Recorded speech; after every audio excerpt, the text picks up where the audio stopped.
love story. Hello, dear friends, and welcome to the Love Talk Show, where you can learn the intelligent love. I'm James. I'm Karina. And here we have once again Anderson and Sulma that they came straight away from Hammersmith. How are you doing?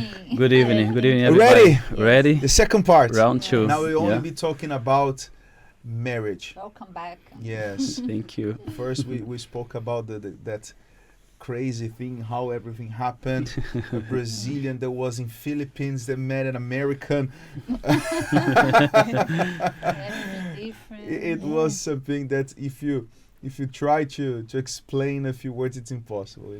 Yeah, it's a background. It's even hard to explain when people ask where you guys from, are you met? So Exactly. it's a long story. We don't even look like we're from our countries either.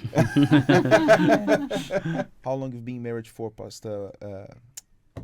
Sorry, Anderson. Pastor Anderson. I'm sorry. 7. You understand Yeah, why? I understand Before the the show, scale, it's, the situation.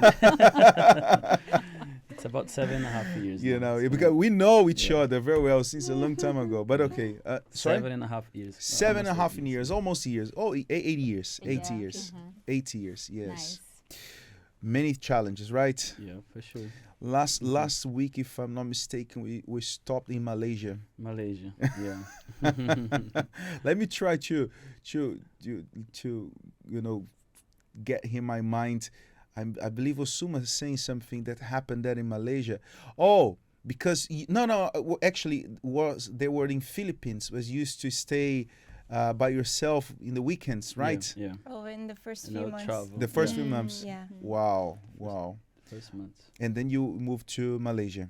Yeah, and then from there we moved to Malaysia. And then Okay. we were by ourselves there because the church was starting. So now Yeah. you are in a different situation Yeah. because instead of only Sulma being by herself, was only you. Yeah. Yeah. Just, And that could I don't know, but I believe that was a very good experience for you because now since you don't have friends, family, nobody it's Yeah. only you, that can be a very good experience. Yeah, it was very challenging, of course, but it was also very good for our marriage because that's when we really learned to talk about things, to basically become one.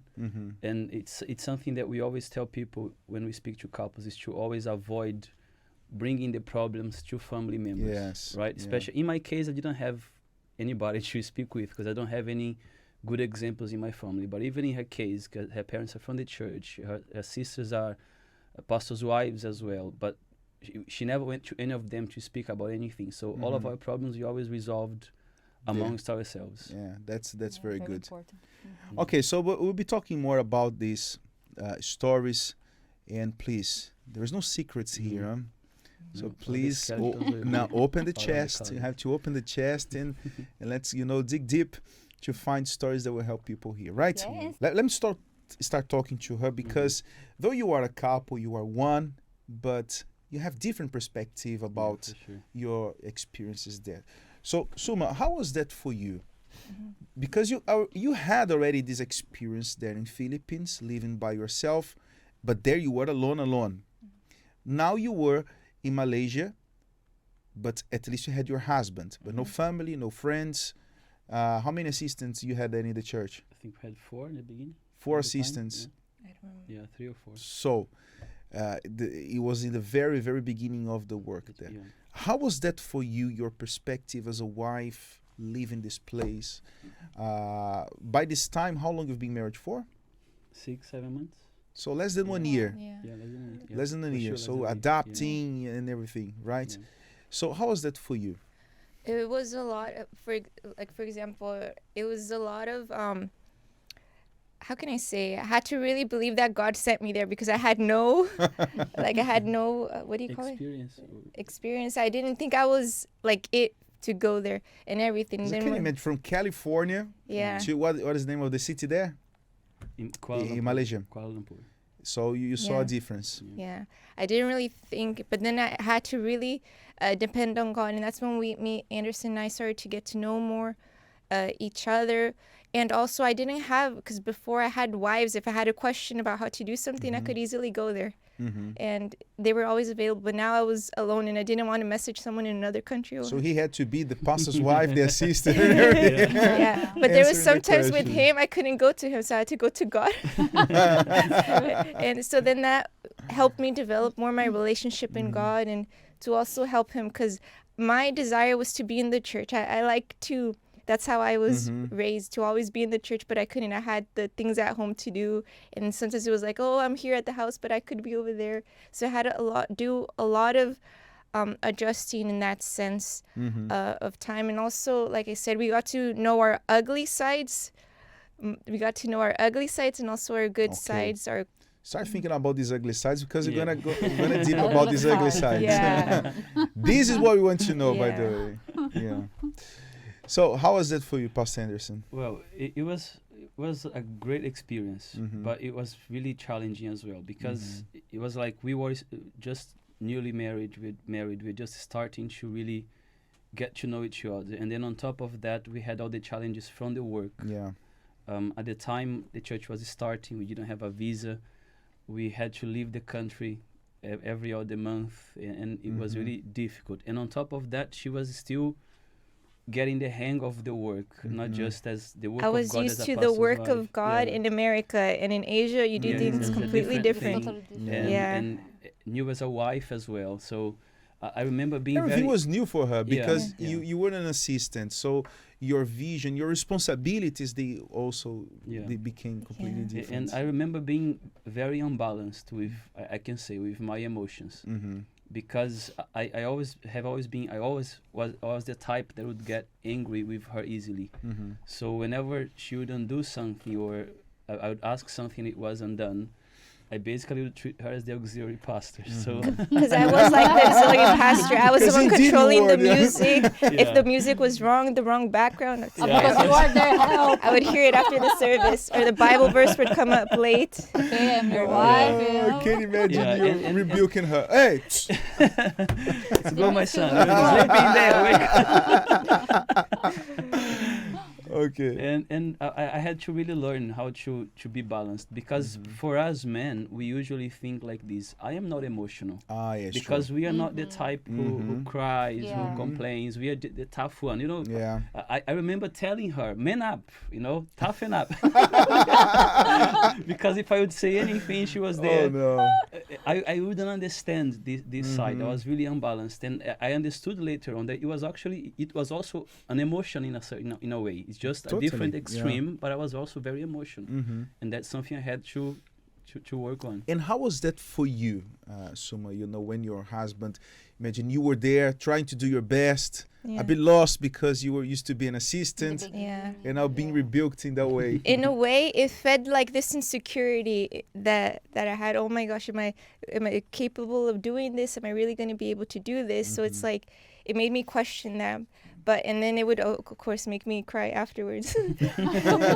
But yeah, I had to learn to take all these emotions to the right source in order to deal with it. So that way, when I would come back to Anderson, my eyes wouldn't be with water anymore and everything. I would learn that he's just trying to, do the best to have everything in its place, and I just have to learn to be quicker, because that's one of the things. My husband's like, I like to plan everything in my mind. I like to make lists. I like to plan things before in advance.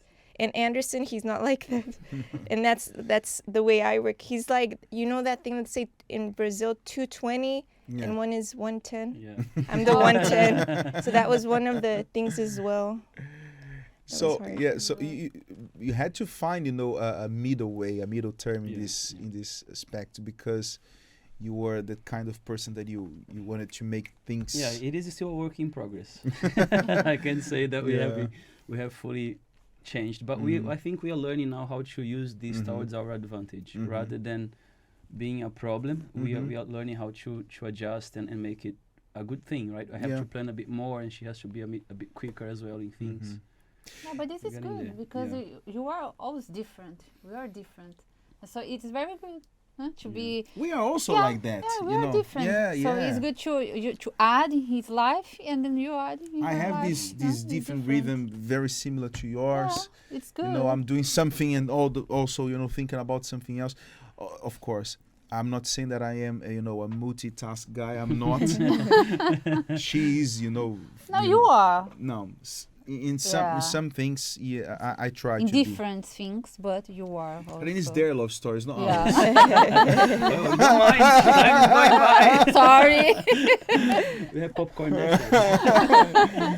Shad, what is the question of that friend of yours?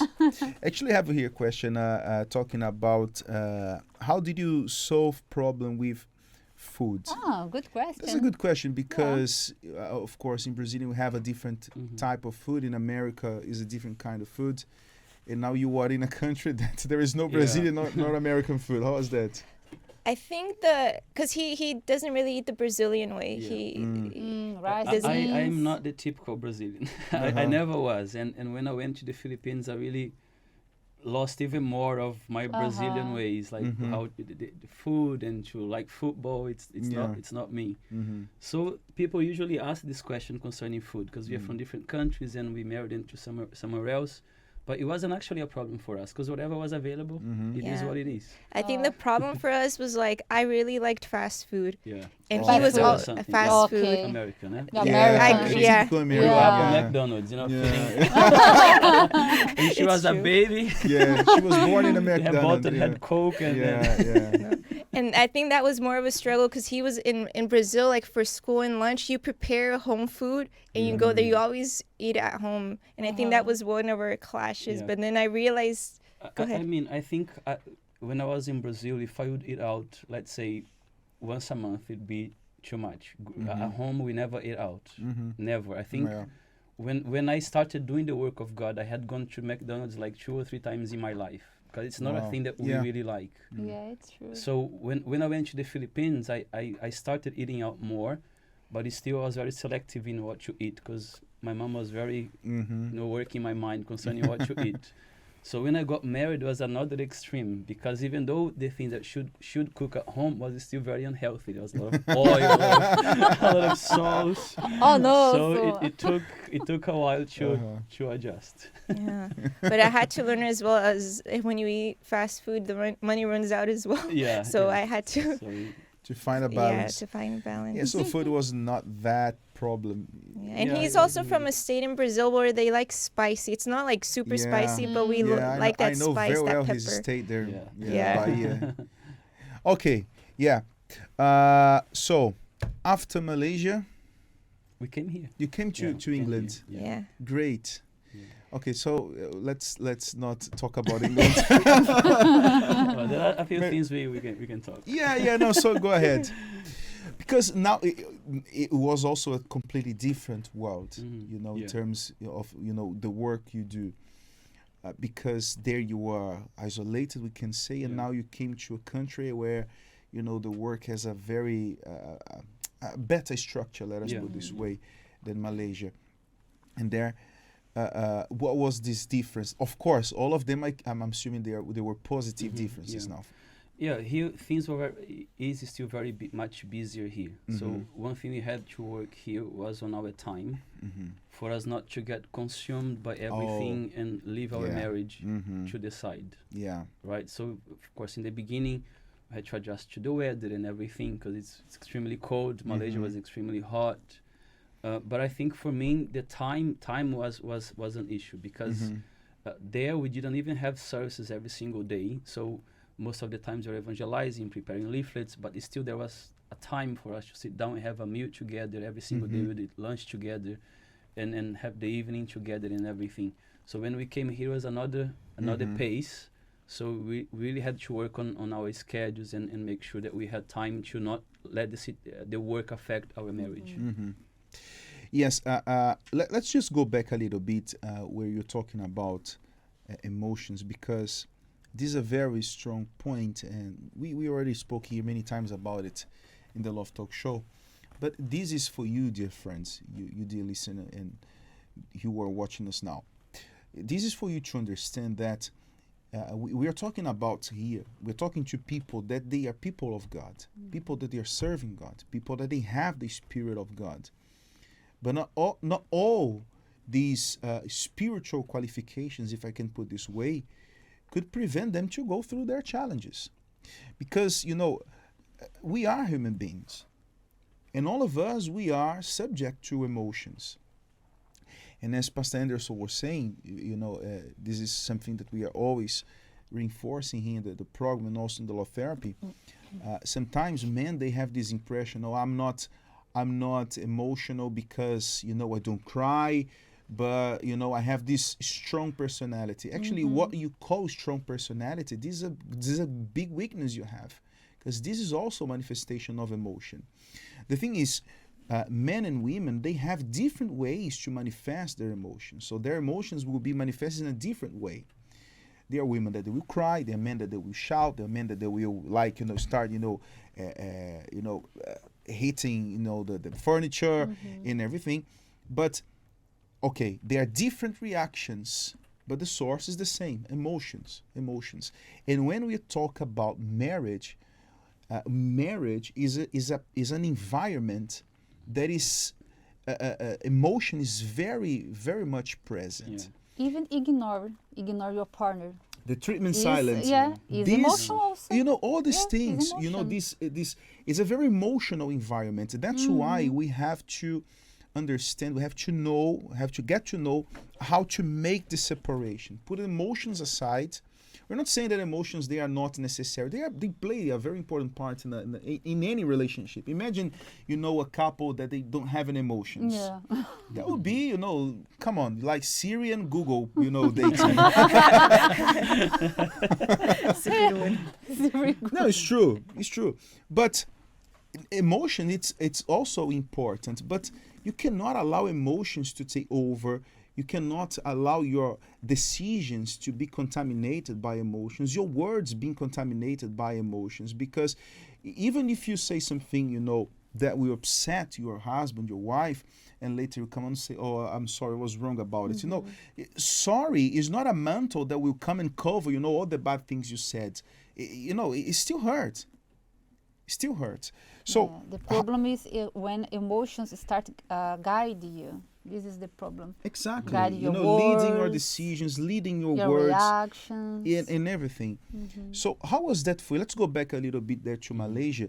And I believe, this is something that all of us here, myself, Pastor William that is there, and even Shad that's still single but not for long, Shad. Say it, please. Say it there. Single but not for long. Pastor. Yeah, was not good. Have to train him better. Okay, never mind.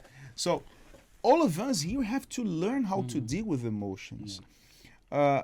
When we were single, especially after your encounter with God, your spiritual life, this spiritual progress in your life, you think, I'm strong.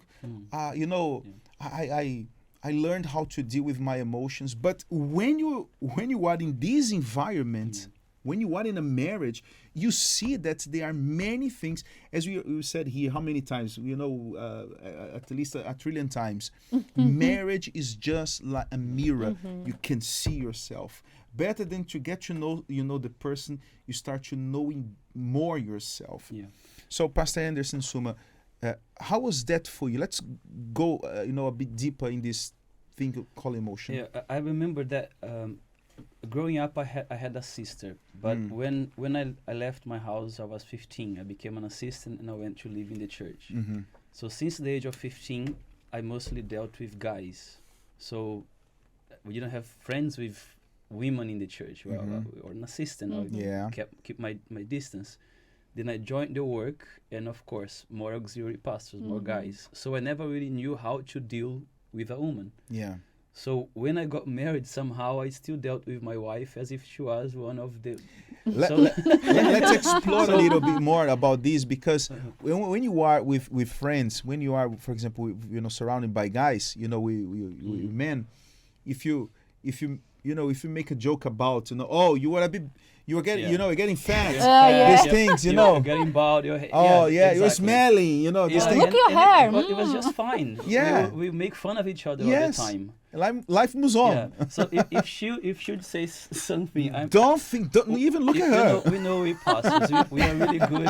We are really good at winning arguments. Yes. So Yes, whenever indeed we are. whenever there was something and she would say something, and I would get back at her. He like, has really Convinced good that she was wrong. comebacks. yeah, it was in a joking way, and I would say it, and And it's I would okay. tell him every joke has a bit of Yeah, truth. that's Yeah. was her line. I agree. That was her line. So I had to be really careful, because if I made fun about anything, oh, that's something that is in your heart. No. Every Okay. joke. Yeah, has a bit of There's a truth. difference because those jokes were not funny. But I mean, they were.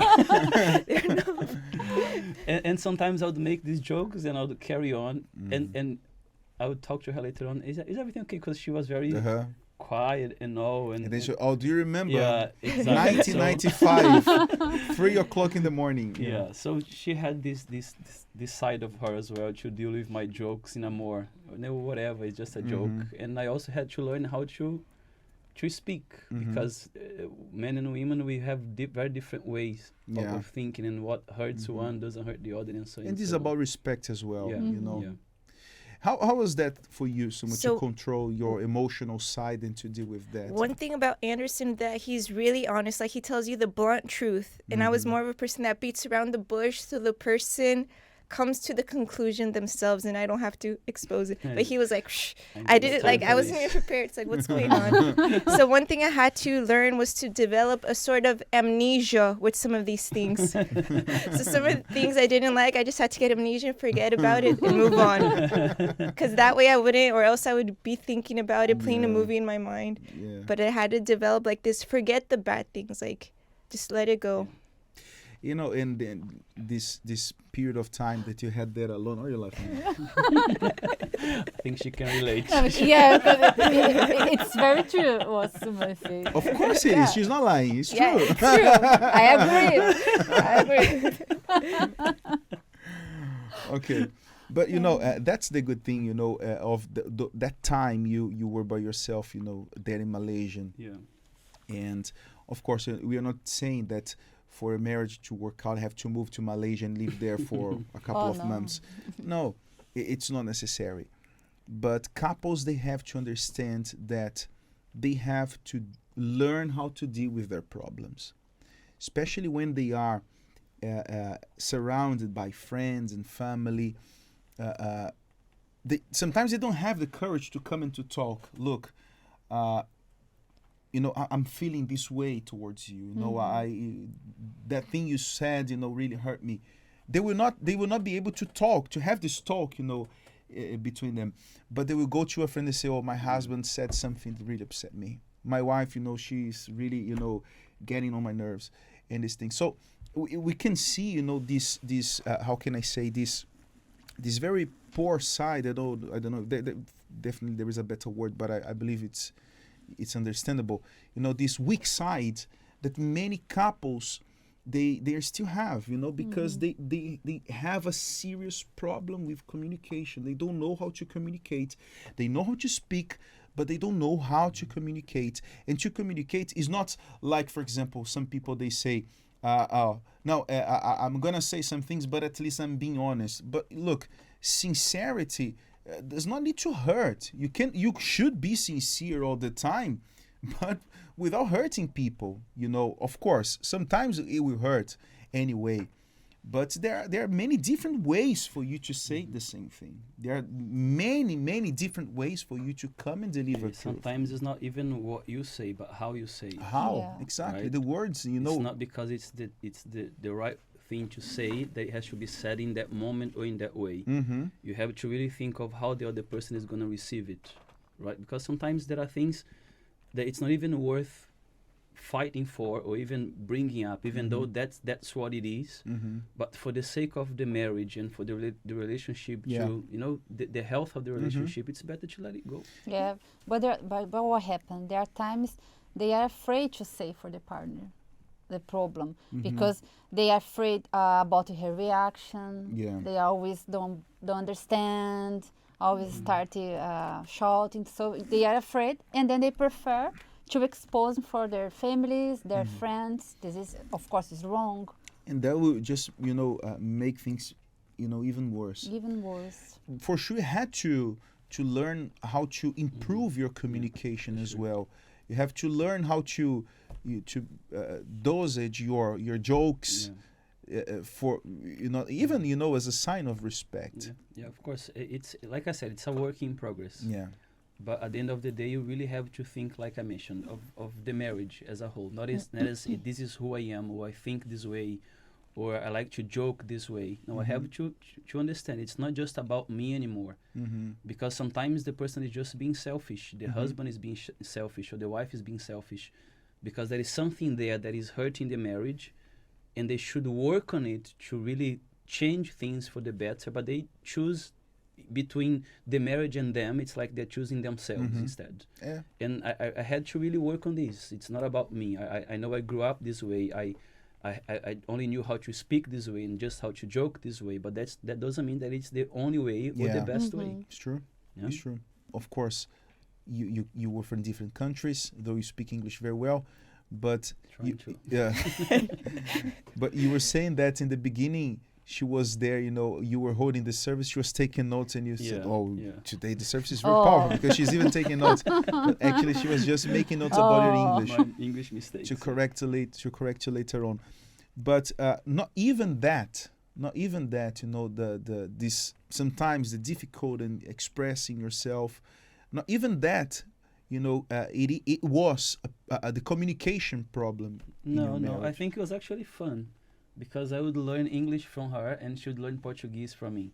So sometimes I would use certain expressions that in my mind they would make sense because I would translate from the Portuguese. Yeah. But then it wouldn't make sense in the English language. Exactly. So it was a nice way to discover as well how to speak properly and everything. So there's always a way to learn with each other, right, from our mistakes and everything. So can you see, communication is more than make yourself understood, let's put this way. Is more than that. Communication is more than to speak the same language, because there are couples that they're speaking English very well to each other, or any other language. You speak perfect English, you speak perfect any other language. You are clear in what you say, but you are still not understanding each other. Seems like you are speaking Japanese and she is speaking, I don't know, Portuguese or whatever. You know what is this? That's the problem of communication. That's why you couples, you have to start investing in communication. Not only couples, but singles as well. I can even say, if you are single, you have an opportunity. If you are already in a marriage, if you are living a problematic relationship, there is hope. You can fix this mess. Even if you think, this relationship is already lost, I'm completely hopeless about this relationship. This is not true. We have here many couples that they came even already divorced, and they remarry, because they learn how to fix their problems. The love therapy is a great opportunity. And Pastor Anderson, what do you have to say to conclude your love story and all, closing the chapter of Malaysia and everything? Yeah, I think that for the singles, I would say not to be anxious.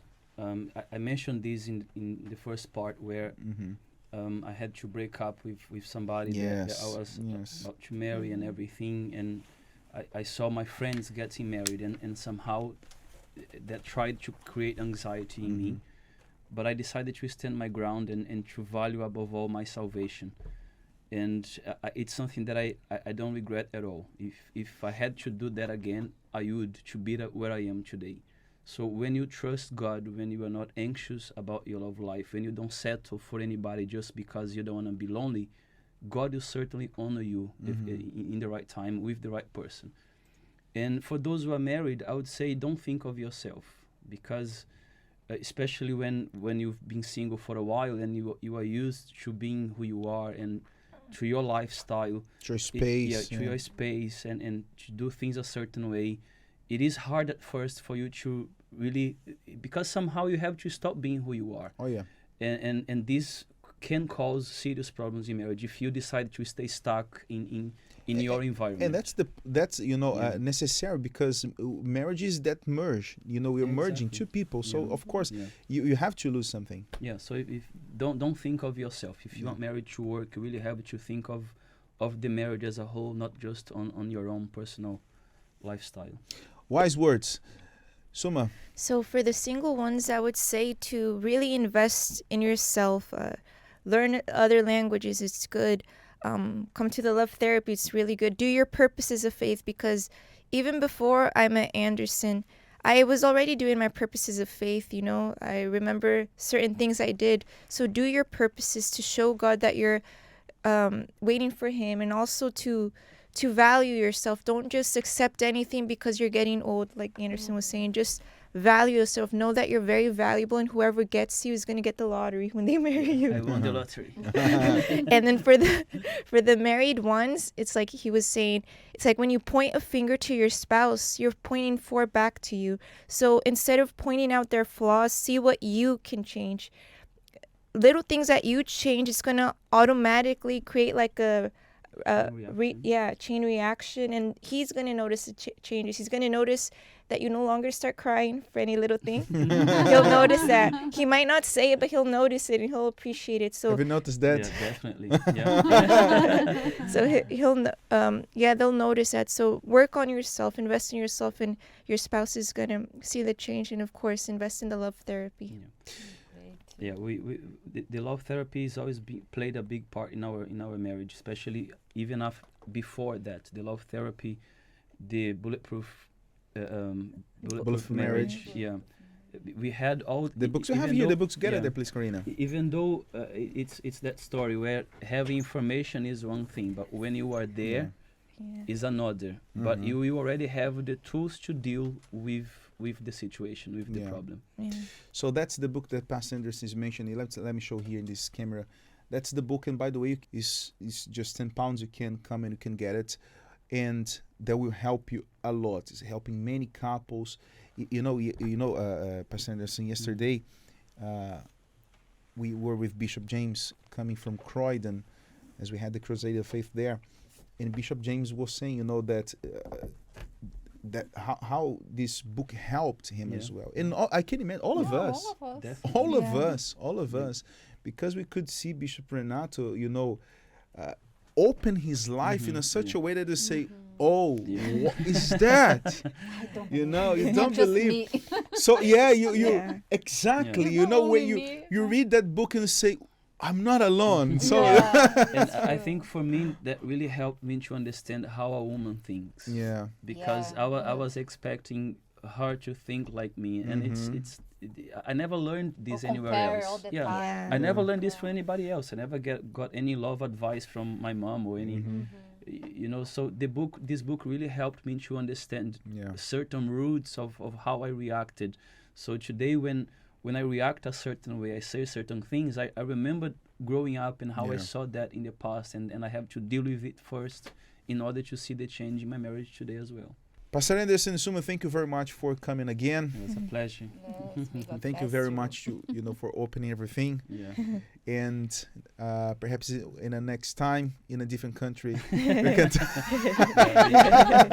can talk about England. Yeah. We pray that our story has helped somebody tonight. Yeah, but most definitely you can see here. You can check out later the chat to see. Many people they are really grateful to hear your love story. So you have a wonderful night. Stay in the faith. Bye-bye. Bye. The Love Talk Show on Liberty Radio.